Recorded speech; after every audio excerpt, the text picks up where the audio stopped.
புரட்சி தலைவர் எம்ஜிஆர் அவர்கள் ரேடியோவில் ஒரு பேட்டி ஒன்று கொடுத்தாங்க. பேரறிஞர் அண்ணா அவர்கள் இருந்த இடத்தில் இப்படிப்பட்டவர்களும் அமர்கின்ற ஒரு நிலைமை ஏற்பட்டுச்சேன்னு எண்ணி எண்ணி கண்ணீர் வடித்தேன். அதே மாதிரி 2017க்கு அப்புறம் காமராஜர் அவர்கள் இருந்த இடத்தில், அண்ணா அவர்கள் இருந்த இடத்தில், எம்ஜிஆர் அவர்கள் இருந்த இடத்தில் இப்படிப்பட்டவர்களும் அமர்கின்ற ஒரு நிலைமை ஏற்பட்டுச்சேன்னு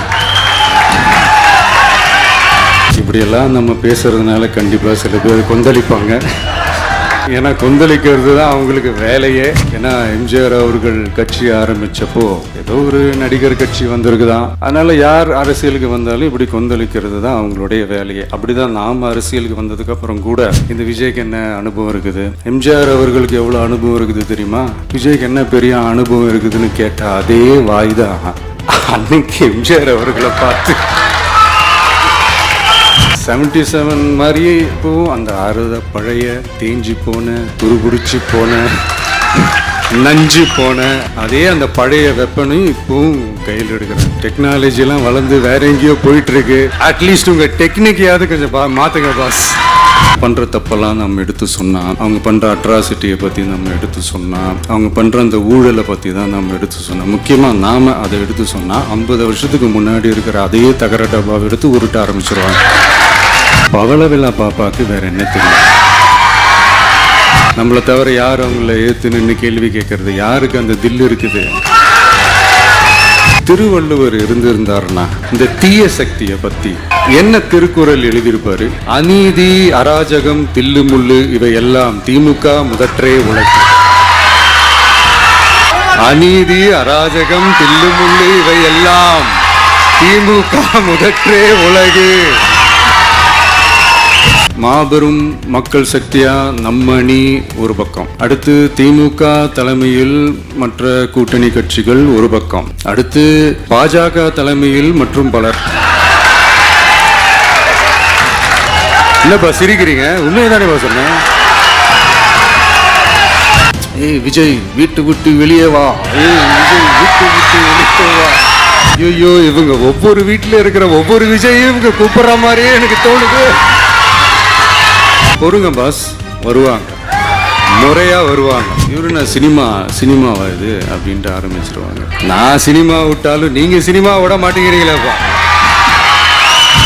நம்ம கட்சியினுடைய 2வது ஆண்டு விழா, அதாவது 3rd இயரோட தொடக்க விழா இன்னைக்கு தமிழ்நாட்டில் ஒரு மிகப்பெரிய ஒரு கட்சியாக நம்ம வளர்ந்து இருக்கிறோம் அப்படின்னா அது உங்களால் தான். ப்ளஸ் நம்மளை நேசிக்கிற கோடிக்கணக்கான மக்களும் தான் அதுக்கு ஒரு மிக முக்கிய ஒரு காரணம். நீங்கள் தான் என்னுடைய ஒரு மிகப்பெரிய ஒரு பலம். உங்களை நம்பி தான் நானும் நம்ம கட்சியும் இருக்கிறோம். இதை நான் சொல்லி தான் உங்களுக்கு தெரியணும்னு அவசியம் இல்லை, இது உங்கள் எல்லாருக்குமே நல்லா தெரியும். அதனால் இன்றைக்கி உங்கள் எல்லாருக்கும், நம்ம கட்சியில் இருக்கிற தோழர்களுக்கும் தொண்டர்களுக்கும், இந்த கட்சியினுடைய ஒரு தலைமை தொண்டனான என்னுடைய வாழ்த்துக்களும் நன்றிகளும்.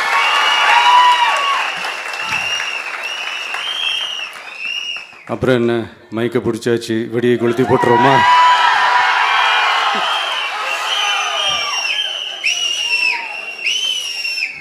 (1977) ஜூன் மாதம்னு நினைக்கிறேன், ஜூன் மாதத்தில் புரட்சி தலைவர் எம்ஜிஆர் அவர்கள் ரேடியோவில் ஒரு பேட்டி ஒன்று கொடுத்தாங்க. அதில் பேசும்போது சொன்னாங்க, பேரறிஞர் அண்ணா அவர்கள் இருந்த இடத்தில் இப்படிப்பட்டவர்களும் அமர்கின்ற ஒரு நிலைமை ஏற்பட்டுச்சேன்னு எண்ணி எண்ணி கண்ணீர் வடித்தேன்.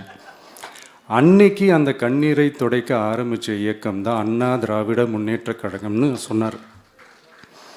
அதே மாதிரி 2017க்கு அப்புறம் 2021க்கு அப்புறம் தமிழ்நாட்டுடைய நிலைமையை பற்றி யோசித்து பார்த்த நம்ம தமிழக மக்கள் காமராஜர் அவர்கள் இருந்த இடத்தில், அண்ணா அவர்கள் இருந்த இடத்தில், எம்ஜிஆர் அவர்கள் இருந்த இடத்தில் இப்படிப்பட்டவர்களும் அமர்கின்ற ஒரு நிலைமை ஏற்பட்டுருச்சேன்னு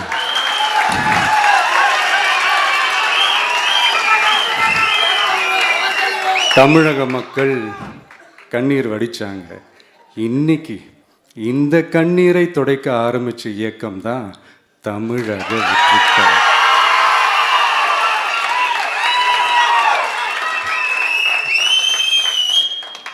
இப்படியெல்லாம் நம்ம பேசுறதுனால கண்டிப்பாக சில பேர் கொந்தளிப்பாங்க. அது பதிலாக நம்ம கவலைப்படக்கூடாது. ஏன்னா கொந்தளிக்கிறது தான் அவங்களுக்கு வேலையே. புரிதுங்களா அவங்களுக்கு?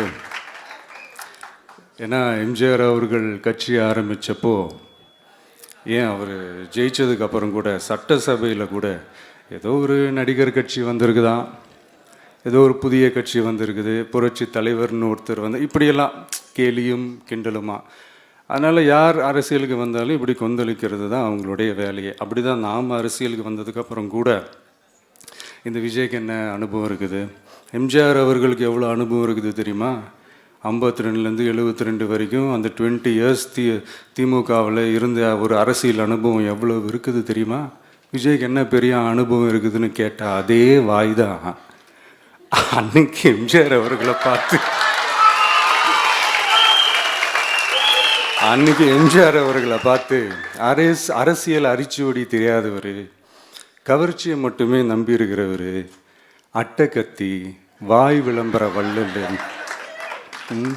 இவருக்கு கேள்வி மட்டும்தான் கேட்க தெரியும், பதில் சொல்ல தெரியாது, நிருபர்களை சந்திக்க மாட்டார், டெல்லியை வகச்சிக்க மாட்டார், மேலே இருந்து அவருக்கு அவ்வளோ ப்ரெஷர் இருக்குது, அப்படி இப்படின்னு சொன்னதும் அதே வாய் தான். அதனால் எம்ஜிஆர் அவர்களை மட்டும் இல்லை, அவருடைய தொண்டர்களை கூட விட்டு வைக்கலை.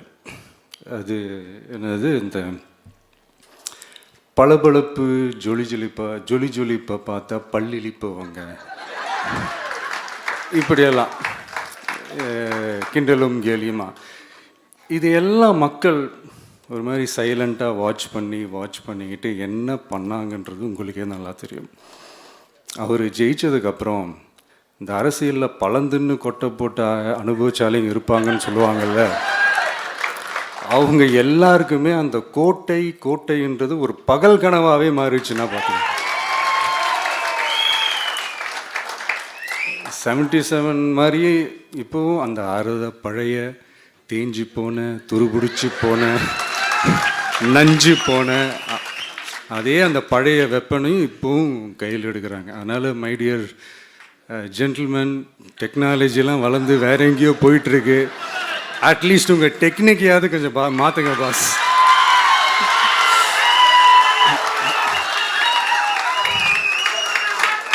காமராஜர் அவர்களையும் விட்டு வைக்கல. அவருக்கு இலக்கியம்னா என்ன தெரியும், அவர் மாபெரும் புலவர், அந்த புலவர் இந்த புலவருண்டு அவரை பற்றியும் கிண்டலும் கேலியுமா. அதான் முன்னாடியே சொன்ன மாதிரி யார் எதிர்த்து நின்னாலும் அவங்கள கொந்தளிக்கிறது தான் அவங்களுடைய வேலையே. ஸோ இப்படி அவங்க பண்ணுற தப்பெல்லாம் நம்ம எடுத்து சொன்னால், அவங்க பண்ணுற அட்ராசிட்டியை பற்றி நம்ம எடுத்து சொன்னால், அவங்க பண்ணுற அந்த ஊழலை பற்றி தான் நம்ம எடுத்து சொன்னோம். முக்கியமாக நாம் அதை எடுத்து சொன்னால் 50 வருஷத்துக்கு முன்னாடி இருக்கிற அதே தகர டப்பாவை எடுத்து உருட்ட ஆரம்பிச்சிருவாங்க.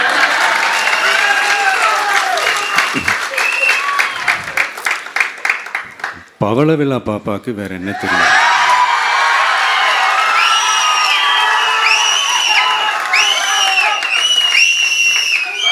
பழைய டப்பாவை உருட்டதானே தெரியும். அதுக்காக நாம் அவங்க பண்ணுற தப்பெல்லாம் சொல்லாமல் வெளியே சொல்லாமல் இருக்க முடியுமா? சொல்லுவோம், சொல்லிக்கிட்டே இருப்போம். நம்மளை தவிர யார் அவங்கள ஏற்று நின்று கேள்வி கேட்கறது? யாருக்கு அந்த தில் இருக்குது?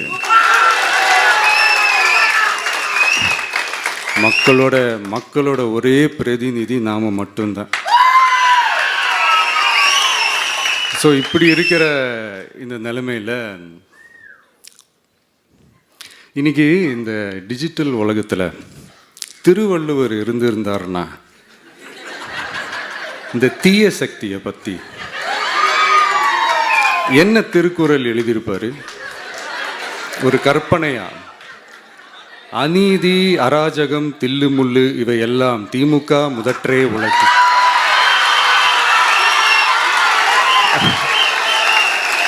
ஒரு கற்பனையா?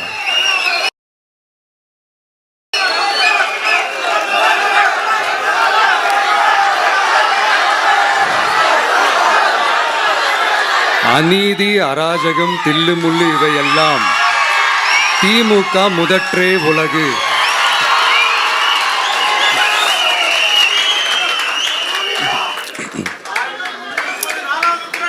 அடுத்து இந்த என்னப்பா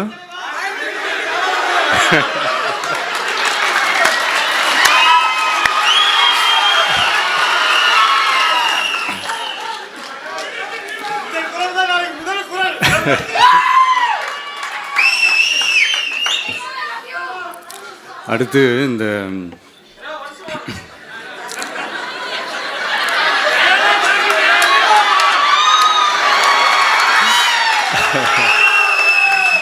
சொல்லிட்டேன், 2 வாட்டி சொல்லிட்டேன். அநீதி, அராஜகம், தில்லுமுள்ளு இவையெல்லாம் திமுக முதற்றே உலகு.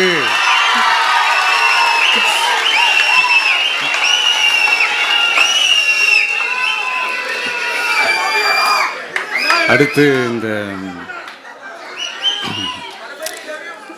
இந்த மும்முனை போட்டி, 4 முனை போட்டி அப்படிலாம் சொல்கிறாங்களே, சரி அவங்கள பொறுத்த வரைக்கும் அப்படியே இருக்கட்டும். அதில் மாபெரும் மக்கள் சக்தியாக நம்ம அணி ஒரு பக்கம், அடுத்து திமுக தலைமையில் மற்ற கூட்டணி கட்சிகள் ஒரு பக்கம், அடுத்து பாஜக தலைமையில் மற்றும் பலர்.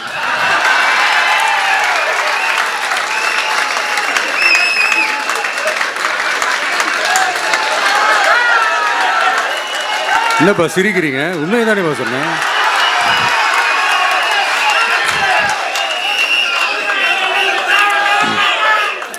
ஸோ இப்படி எத்தனை சக்திகள், எத்தனை பேர் வந்தாலும் திமுகவை வீழ்த்துறதுக்கு மாபெரும் மக்கள் சக்தியான நம்மளால் மட்டும்தான் முடியும். நம்ம டிவிகேவால் மட்டும்தான் முடியும். ஸோ இப்படி இருக்கிற இந்த நிலைமையில் ஏய் விஜய் வீட்டு விட்டு வெளியே வா, ஏய் விஜய் வீட்டு விட்டு வெளியே வா, இப்படியெல்லாம் கேட்கும்போது எனக்கு எப்படி அது தோணுதுன்னா, ஐயோ இவங்க ஒவ்வொரு வீட்டில் இருக்கிற ஒவ்வொரு விஜயும் இவங்க கூப்பிட்ற மாதிரியே எனக்கு தோணுது. அப்படிதான் எனக்கு தோணுது. அதனால பொறுங்க பாஸ், வருவாங்க, முறையாக வருவாங்க. ஓட்டு போடுற அன்னைக்கு ஓட்டர் ஐடியை கையில் எடுத்துக்கிட்டு ஒவ்வொரு வீட்டில் இருக்கிற ஒவ்வொரு விஜயும்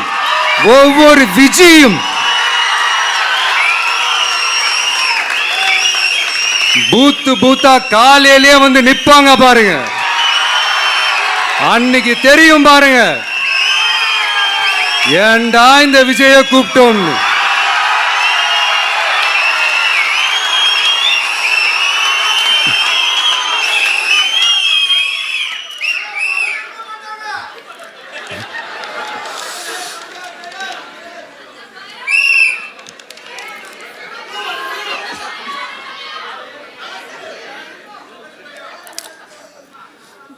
ஸோ இப்படி பேசினா உடனே இவரு நான் சினிமாவா இது அப்படின்ட்டு ஆரம்பிச்சிருவாங்க. நான் சினிமா விட்டாலும் நீங்கள் சினிமா விட மாட்டேங்கிறீங்களேப்பா.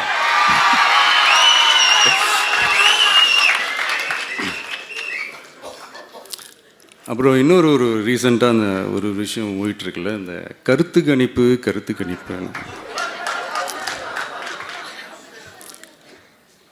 அதில் நிறைய பேர் உண்மையான கருத்து கணிப்புலாம் சொல்கிறாங்க. அதையும் நான் தப்பு சொல்லலை. சில பேர் கடுப்பில் விட்ட கணிப்பாகவும் இருக்குது, அதையும் நான் தப்பு சொல்லலை.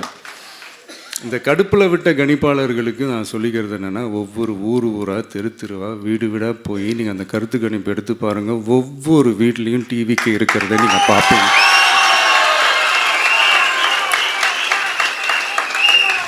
அப்படி சப்போஸ் உங்களுக்கு அது ஷாக்கிங்காக இருந்துச்சுன்னா ரப்பர் வச்சு எல்லாத்தையும் அழிச்சிட்டு மறுபடியும் முதல்லேருந்து எடுத்து பாருங்கள், அதே ரிசல்ட் தான் வரும்.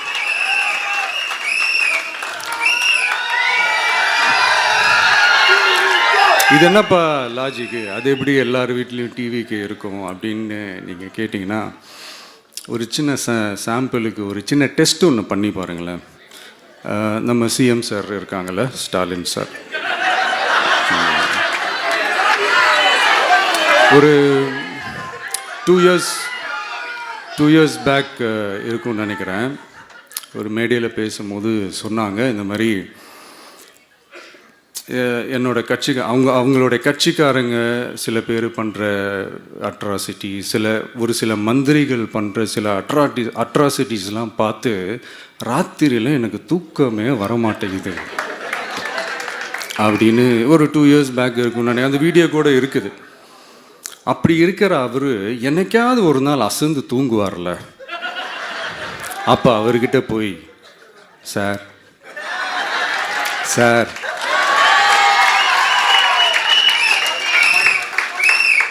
எந்த சின்னத்துக்கு சார் ஓட்டு போடுவீங்க அப்படின்னு கேட்டு பாருங்க. விசில் சின்னத்துக்கு தான்.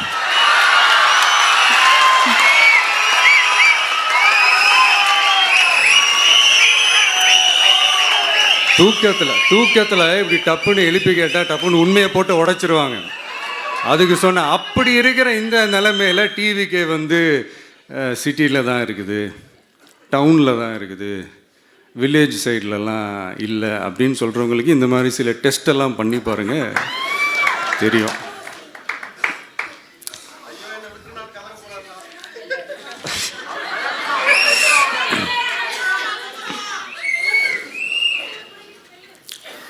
விசில் சின்னம் போகாத ஊரே இல்லை. விசில் சின்னம் எங்கெல்லாம் இருக்குதோ அங்கெல்லாம் டிவிக்கே இருக்குதுன்னு அர்த்தம்.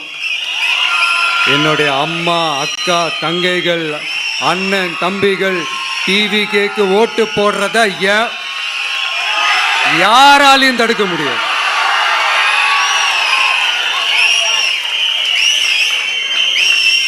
ரத்த சொந்தமா நம்மளை நினைக்கிற நம்மளோட வகையராக்களை எந்த கட்சியாலையும் எவ்வளவு விலை கொடுத்தாலும் வாங்கவே முடியாது.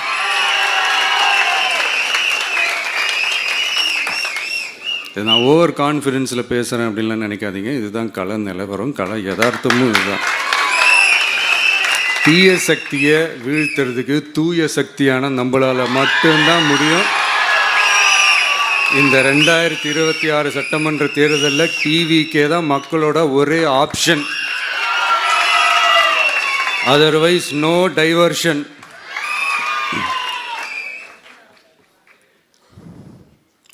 இந்த டப்பா இன்ஜின், ஓட்டை இன்ஜின், எவ்வளோ இன்ஜின் வந்தாலும் டாப் இன்ஜின் நம்ம டிவிக்கே தான்ன்றது மக்கள் ஆல்ரெடி முடிவு பண்ணிட்டாங்க. அதனால் நம்மளுடைய தோழர்கள் அதை மனசில் நல்லா ஏற்றிக்கிட்டு இன்னும் ஷார்ப்பாக ஒர்க் பண்ணுங்கள்.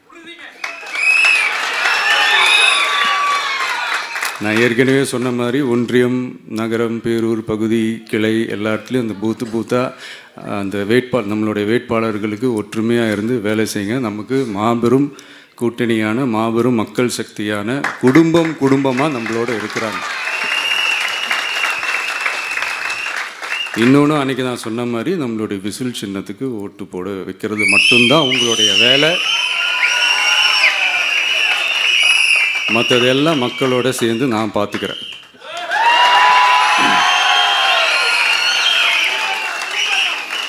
தமிழ்நாட்டோட அரசியலில் தி விசில் ப்ளோயர் இஸ் டிவிகே.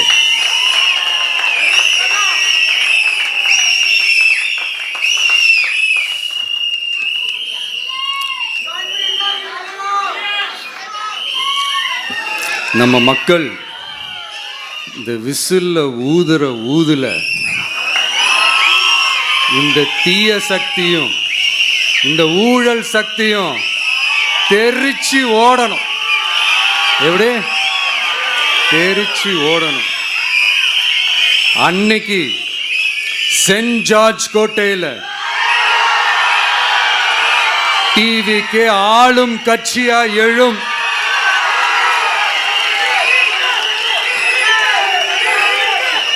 உங்களோட நான் இருக்கேன், நம்மளோட நம்ம மக்கள் இருக்கிறாங்க. இதுக்கு மேல என்ன வேணும்? கான்ஃபிடென்ட்டா இருங்க, நல்லதே நடக்கும், வெற்றி நிச்சயம். மீண்டும் சந்திக்கும் வரை நன்றி, வணக்கம்.